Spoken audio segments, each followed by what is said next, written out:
Hello and welcome to the Motherhood Village podcast. I'm very excited to have Dr. Noor, who is a Bangladeshi American medical doctor turned health insurance expert from New York City. She currently runs her own health insurance consulting practice out of Tampa, Florida, offering healthcare insurance strategy to entrepreneurs all over the nation. She is also the founder of Think Like a Woman, a platform designed to amplify the aspirations and ambitions of female founders worldwide. And she is in the process of, I know, developing or coming out with a drink, correct? Yep, a beverage brand. Yes, called Happy Panda. So I'm so excited, Dr. Noor, to have you on. Before we jump into the conversation, please tell me your favorite book or one that you would like to recommend. Sure, I'm an avid reader. I read a lot. So this is a hard question for me, but I thought about this and I think I'd like to highlight The One Thing by Gary Keller and Jay Papasan. I love that. Why that book?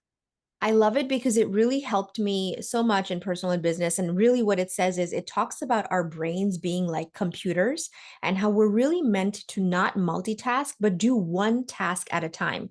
So, when you think about shopping for a newer or faster computer, you're really looking for what is a computer that can help me switch between tasks faster. So, human minds work the same way. So, when you're multitasking, going from one tab in your brain to another or one task to another, there's a bit of a lag period.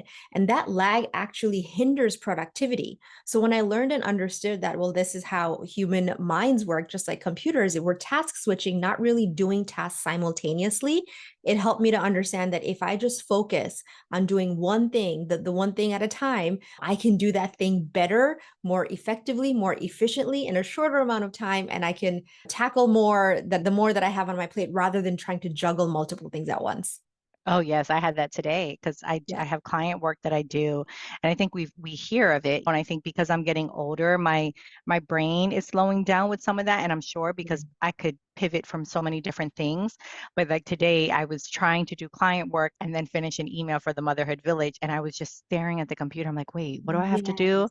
So I understand how it could actually be more detrimental and more overwhelming when trying to go, as opposed to saying, let me do my client work for like an hour and a half, be done with it, and then jump into the Motherhood Village Precisely. mode. Yeah. Precisely. And I Okay. take that principle with running my businesses too, making sure that I'm muddling those tasks and having separate day blocks and time blocks for Sure. working on. Yeah. No, I love it. And I know we're going to jump into a little bit of all of that. Yep. So you're a mother and a successful entrepreneur, or I should say you're a mother as well and a Thank you. successful entrepreneur. Can you share strategies or practices that have helped you kind of maintain that peace of mind, especially when it comes to focusing your time and being intentional with your commitments? I would imagine it has something to do with reading the book or maybe even sharing tips and tricks for another Yes. mother, business owner, someone listening that can implement it in their own lives. For sure, for sure. And I'll use examples that in my business, and of course, is going to be different from yours, but apply these same principles to your personal and business life. And I promise they're going to be so helpful. So, because right now I'm founding, managing, operating three different companies in three different sectors, the way that I can do this is by blocking and structuring my time.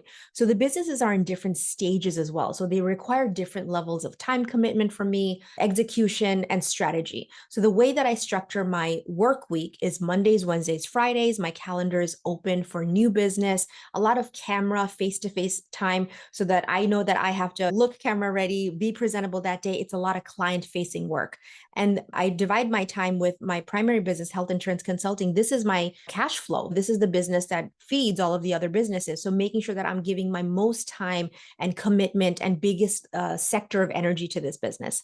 And then on Tuesdays and Thursdays, I divide with my other businesses, which doesn't require as much face time for me. It's a lot more creative and strategic work. So I make sure that my calendar is more blocked to be able to do that brain work, that strategic work.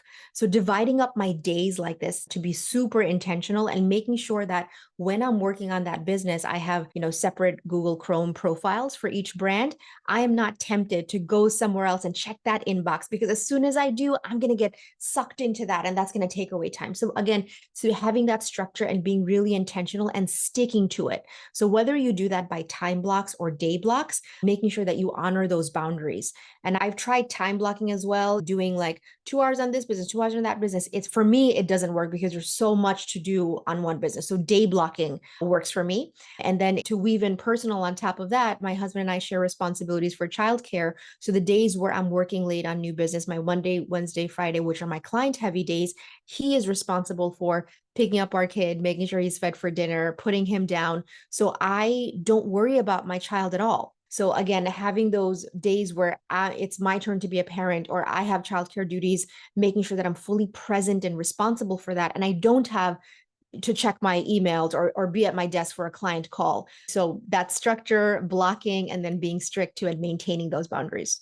I love that. And I think I'm glad you added in the personal because I was going to say, I would imagine even for like a stay-at-home mom listening to this or anyone, Mhm. like just splitting it up. And basically, what I'm hearing you saying is prioritizing. So, your cash flow business, obviously, you want to prioritize that because that is your moneymaker Mhm. and it funnels everything else for you. So, prioritizing that first and then breaking it down is so helpful for you. Now, you mentioned something about the Google Chrome and making Yes. shorts. Can you talk a little bit about that? Was that from the Entreprenista weekend? Well, yeah, we'll do two things. I'll weave that into Yeah. that. There's something I learned in the Entreprenista weekend, which was called Arc, which is a browser which helps you to do the same thing that I'm doing with Chrome, but really consolidate it even more into one browser. So essentially, what I have now is different Chrome profiles. So, for example, my health insurance consulting has a different email address, a website, different tabs and socials. Every brand has its own list of tasks.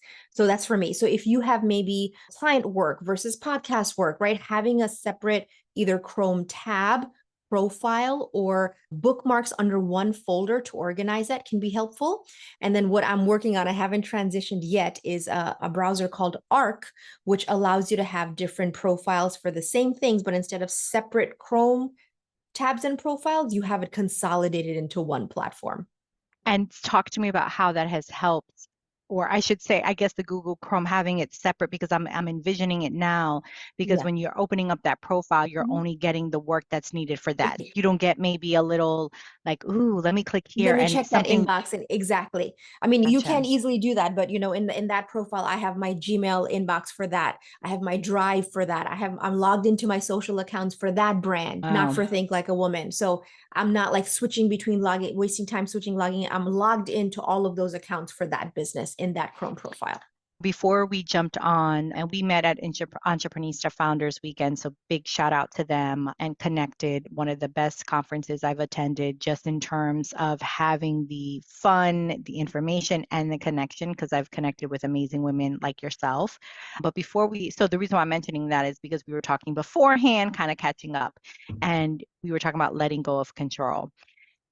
So, talk to me about on the mother side of things, because I just recently put a post about this because I was feeling the stress of I had a big family fun day coming up. It was the first one I was doing for this particular aspect and this collaboration. So, as you put on events for Think Like a Woman, which we'll jump into, who's going to show up, how many people. I know yours are more intimate, curated, but still, right? There's so much that comes with that. So it was the first one, so I was getting all the things. Are people going to show up? What is this going to look like? Are all the vendors? And then two vendors pulled out last minute from sickness and other things. So I'm like, oh my goodness. So I was feeling the pressure. So I did a few things. I kind of eliminated the noise, kind of checked out. I didn't check any emails. Like, I'm tired of the strategizing. I'm tired of analyzing. Like, I'm tired of selling, right? We're in the selling business, whether it's collaboration with the brands, selling what we do and what we offer. And then lastly, I went to my husband and was like, listen, I got 20% for you or so this week. Like, I can't. So I love how you said that you tell your husband or you guys have this deal like, listen, those days, it's set up, right? It's known. So my question for you, I guess, is since we were talking about letting go of control, maybe share also some things or some boundaries or maybe something that you're working on of when you are deep in your business, because we know anything can happen. Being a business owner is hard, being a mom is hard, trying to find time for yourself, your spouse, so many things, it's hard. What are some other strategies? What are ways that you hold boundaries that really kind of keep you grounded? And what are some other things do you work on and do for yourself to make sure you are juggling that, because I would imagine your most important job is being mom, right? And making sure you're still giving your all to that. So talk to me about that. How important is it for you to set boundaries? What does that look like? And what are some non-negotiables that you have with regard to your time? Yes, thank you. Those are excellent questions, super multi-layered. So I'm going to try to address it in different ways. So we talked about letting go of control. You mentioned boundaries and sticking to that and how to prioritize motherhood, which is absolutely very important to me. So I'm going to use three different examples across personal, motherhood, and business, how I learned the same lesson across each and how you guys can implement this. I'll first start with when we're busy, working moms, or in fact, this is actually more helpful for stay-at-home moms. If you're not a working mom, outsourcing your laundry. I'm actually going to start with that. I read this book called We Should All Be Millionaires by Rachel Rogers. Very transformative book for me. And she gave very specific examples on strategies on how to free up your time, whether it's for self-care, whether it's to give your kids more time as a mother, whether it's to work on your business, whatever it is, freeing up time, because time is the most valuable resource here. And she mentioned a laundry service, and I looked into that. The one I use that's available near me is called Poplin. It cost me $1 a pound to outsource my laundry. I have been very invested in this. And I recall she had said, and when I first learned about this, it was life changing for me. So I shared it with all of my mom friends. And the number one hesitation was, and she addressed this in the book, is like, well, I don't want someone seeing my dirty underwear. And what Rachel Rogers says is, get over it. Get over someone seeing your dirty laundry, because if you can spend $20 to $30 to eliminate this task from your list so you could be a mom, take care of yourself, be present, or whatever, it is going to be life-changing and transformative for you. So you need to get over it. So that was one example. That's one example of how I learned to set boundaries, and you just need to do it is my answer. So that's one example that I have, to find and identify maybe those time-sucking things that take away from the things that you want to do, and figure out how to outsource it at the lowest possible cost for you. Because if you're like, well, I can't afford to have a laundry service, well, research all of the ones in your area, find which is the most affordable for you or close to, and see if even if you can negotiate, figure it out. If you really want to do it, you can make it happen. So that's one example. The second example that I have is daycare services. This was a challenge for our firstborn, coming from maybe different cultural backgrounds. You may have the belief, or your parents or grandparents may have the belief that, well, you're the mom and you're the dad and you need to take care of your kids, or the childcare needs to be within the family. Something that I experienced as well. We first entered our kid into daycare when he was 18 months old. And it was extremely difficult for me, not just as a first time mother, experiencing the mom guilt of driving away, seeing my kid crying, even though I heard later he's perfectly fine after mommy goes away. I would spend an hour on my commute to the office just crying, just crippled with mom guilt for leaving my kid there. So that took a lot. And, when I share again my experiences with other parents, the same thing, that thing that holds you back, well, childcare should be a family responsibility, and hearing the negativity from your grandparents that maybe you shouldn't do something like that. But the same advice again, you need to do it. You need to do what you need to do. Was my kid okay? He's perfectly fine. And now with my second kid, I'm planning, how soon can I put this child in daycare because of being a more experienced mom? So I acknowledge that it's hard at first to outsource, to stick to those boundaries, to block out the noise of the naysayers.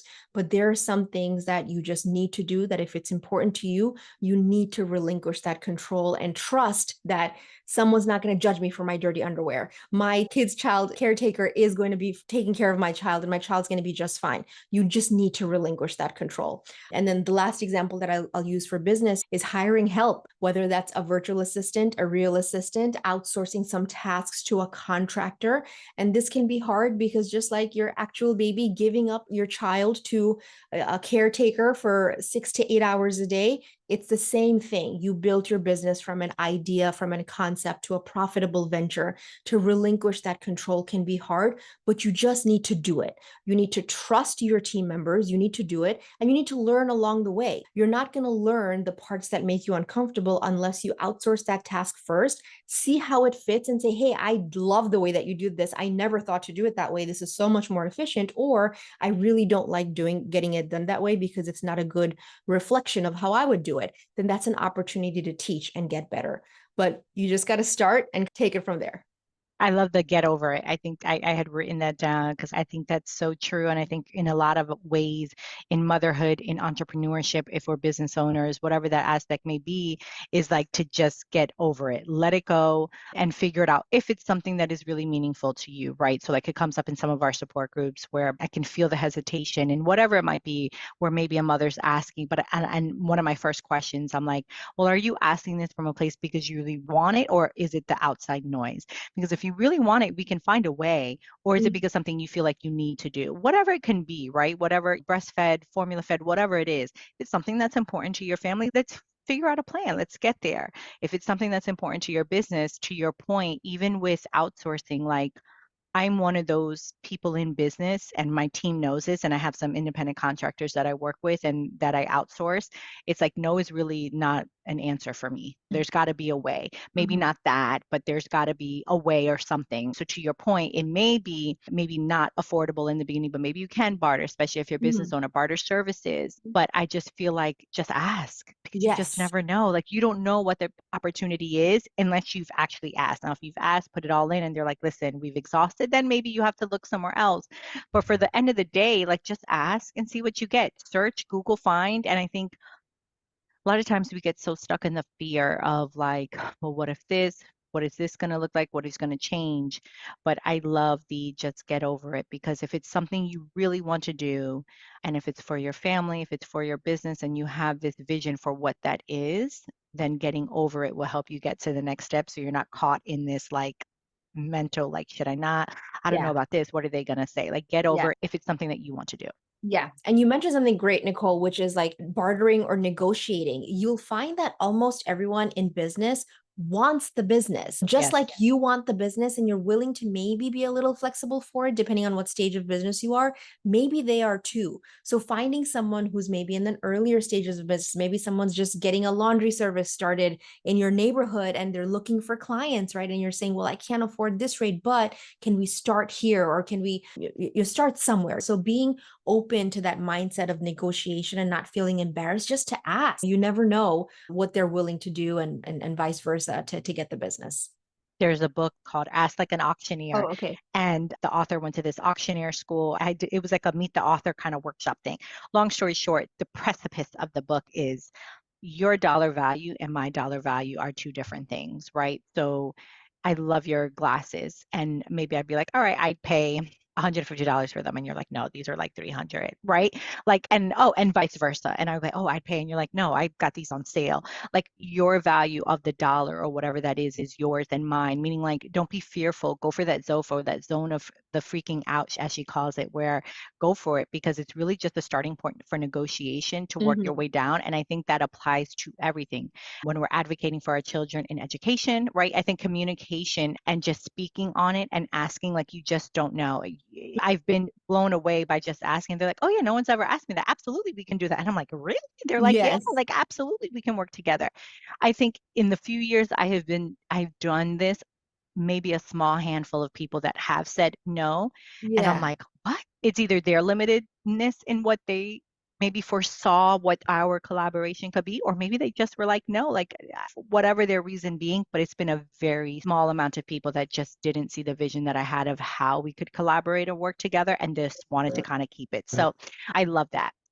Talk to me about Think Like a Woman. I think this is a good segue into that. Why was it important for you to create that? Because you are a doctor, you also have the health insurance side of things. And I'm not going to focus too much on that because I'm Sure. so intrigued with, even though I'm intrigued with all of your story, but where Think Like a Woman came from Yeah. and yeah, what it all entails, these curated events. Talk to me about the inspiration behind it and what it is. Yes. So Think Like a Woman was born from these conversations that I'm having with my health insurance consulting practice. I'm talking like 6 to 8 different conversations a day. And my market focus is female founders. Although I can help and work with anyone, I love working with female founders because the conversations are, they just hit differently. I love talking to other moms who are building businesses. They just get it. So there's no time like explaining why I have to do what we do. We just understand each other. So those calls wouldn't really feel like sales calls. They're just like friendly conversations. And I'm like, I love this.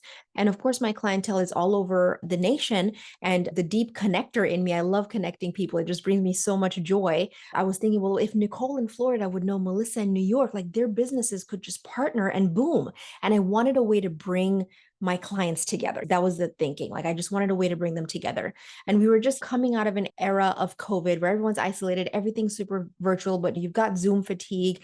And there's just this magic and energy of real life connection. Like I'm not a phone person. I would much prefer to meet in person and get that. So I wanted to build a profitable business around what I wanted to do and what I was good at. And at that time, I was exploring the concept of ikigai, Japanese concept, which brings together these four elements to really bring meaning and purpose into someone's life.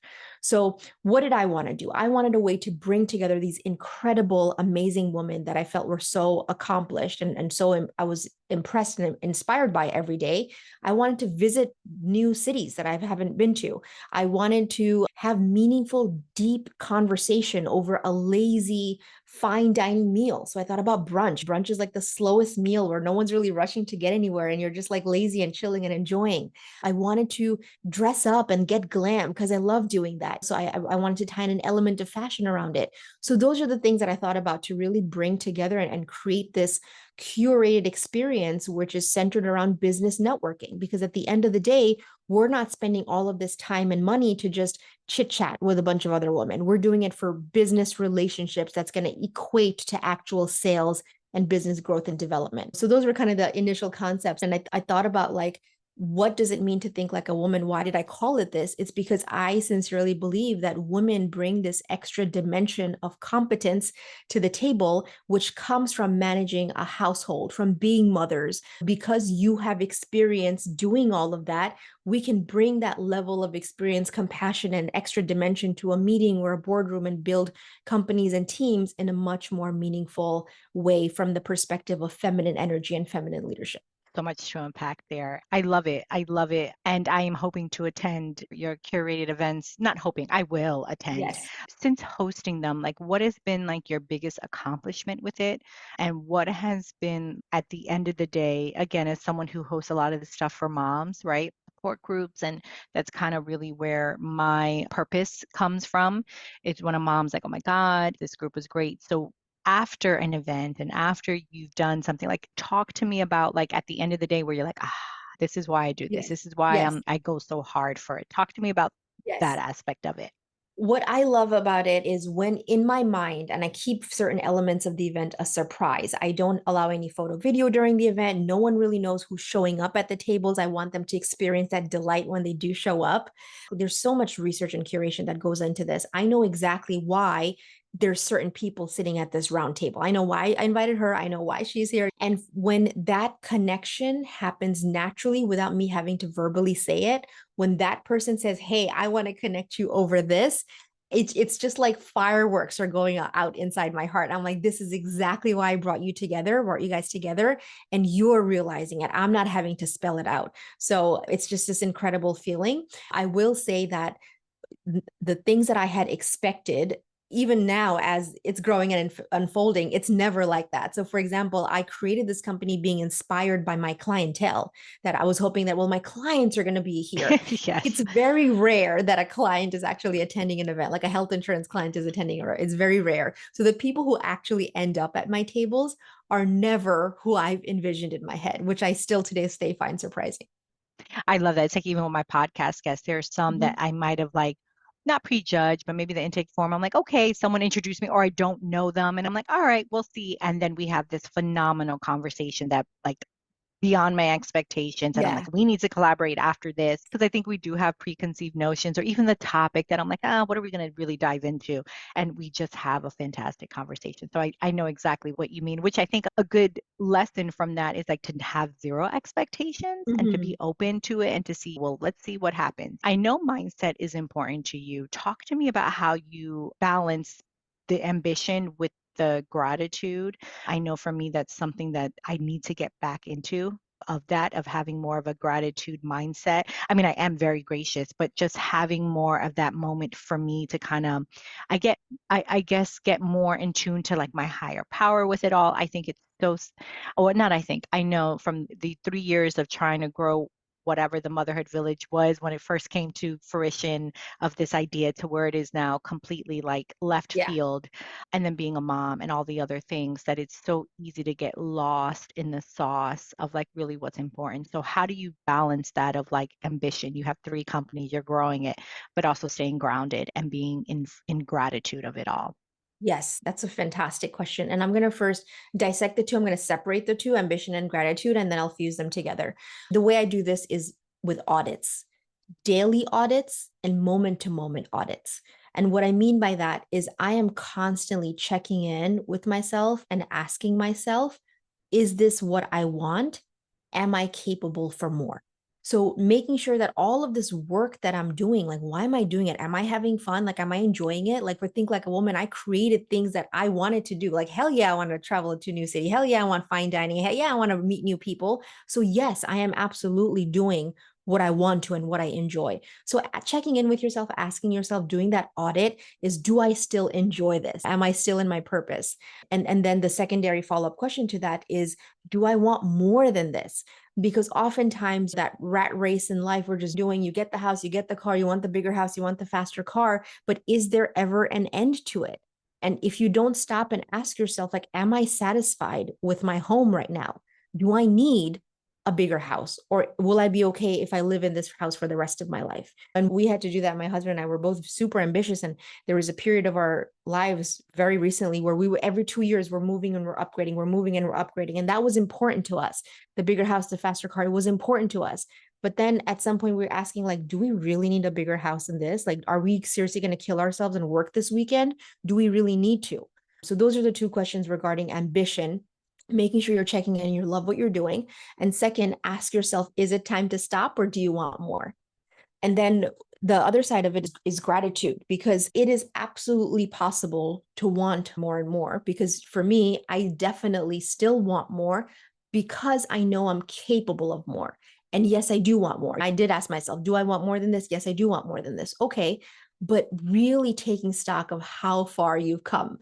I grew up in a one-bedroom apartment in New York City, classic immigrant story, coming from nothing in this country to everything that I have now. I never forget where I came from, because every day, and this is an exercise that I do in the morning when I wake up, before I start my day, and at night before I sleep, is a gratitude list or a gratitude flow. Think about three things that I'm grateful for today. I do this exercise with my kids as well. And there's some recurring things that come into that list. And big houses and fast cars and money and wealth is definitely part of that list. Because if I want a bigger house, a faster car, more money, I have to acknowledge and be thankful for how much progress I've made in those departments so far. I cannot and will not attain more in those departments unless I really sit and feel deep gratitude for how much of it I have now.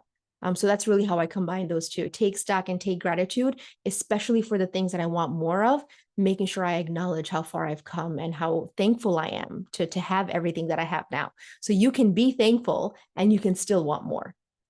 I think that's beautiful. And I love how you said to take stock, especially on the ambition side, because I know you and I are both aligned in that way of like we have these great visions of what we want our businesses to look like. And we're about to talk about Happy Panda next, which is amazing. But I think to your point, we do get stuck in this rat race of not only of like thinking bigger, but then also with social media, like, well, wait, maybe my business should be here. Like there's a few mom groups that have opened up locally and they're doing like mommy and me play dates and book club. And I'm like, oh, well, maybe I need to be doing that and I Yeah, need to yeah. diversify the Motherhood Village. And I was starting to kind of spiral and I'm like, hold on, Mhm. like come back to my why. Like that is not me. I also don't have a mommy and me play date child age. So that doesn't really make sense, nor do I want to do that right now. I am always mom, mental health. That's me. And all of my avenues to get there to support mom's mental health is what I'll focus on. So whether it's a support group, a workshop, my family fun days, even the podcast, talking to wonderful people like you, that is my North Star. But we do, when we see competition, quote unquote, when we see this, we're like, oh, we need to be doing that. We need to implement this. I'm sure even with your events, you're like, well, maybe I need Oh to do yeah. this because Yeah. this event, and you're like, hold on. Like, Yeah. why am I reinventing the wheel with this? Why am I going further? Do I, if of what my vision is, really needed this, which I think checking in with yourself is so important for that. And again, if you're not a business owner, this can still apply to you in your own life with your family, really understanding what your family values are and bringing it down and saying, for our family, what works best? What is better for my children, better for my spouse and I, and really going back to eliminating the noise and checking in with yourself as a family. I think is so important as well. For sure. I absolutely agree with all that. So You're right. let's talk about Happy Panda. Yes. So why Happy Panda? Why are you expanding into the beverage space with tequila seltzers, mocktails, children's juices? Please talk to me about that. What was the inspiration behind it? And not only what was the inspiration behind it, but how do you feel you can make a difference in this beverage space that I think we see other businesses? How will Happy Panda be different? Yes, thank you. Great question. So I do have a co-founder for Happy Panda, and the inspiration story is kind of his. How he had a moment in during a trip in Tulum for this happy, lovable panda, and combining it with drinks because everywhere you looked in Tulum, everybody was enjoying themselves with a beverage. So that's how the concept started. But we had worked together on several brand concepts prior to this. There was a fragrance and fashion and lifestyle, and we've been working on that, but it wasn't gaining traction much. So he comes back from this trip in Tulum and he's like, this is it. This is Happy Panda. And I was like, this sounds nothing like what we've been working on. Like, this has nothing to do with lifestyle or perfume. Like, what are you talking about? And he's like, no, no, this is it. So it took a while to like get started. And what I really liked about it is I know nothing about the beverage space. My education is medicine and surgery. My experience in business is in insurance and then business networking with female founders. I don't know anything about beverage, but that I realize is exactly also what excites me to have a challenge where I can learn an industry from scratch and use all of my experience in business to really just take it to the moon.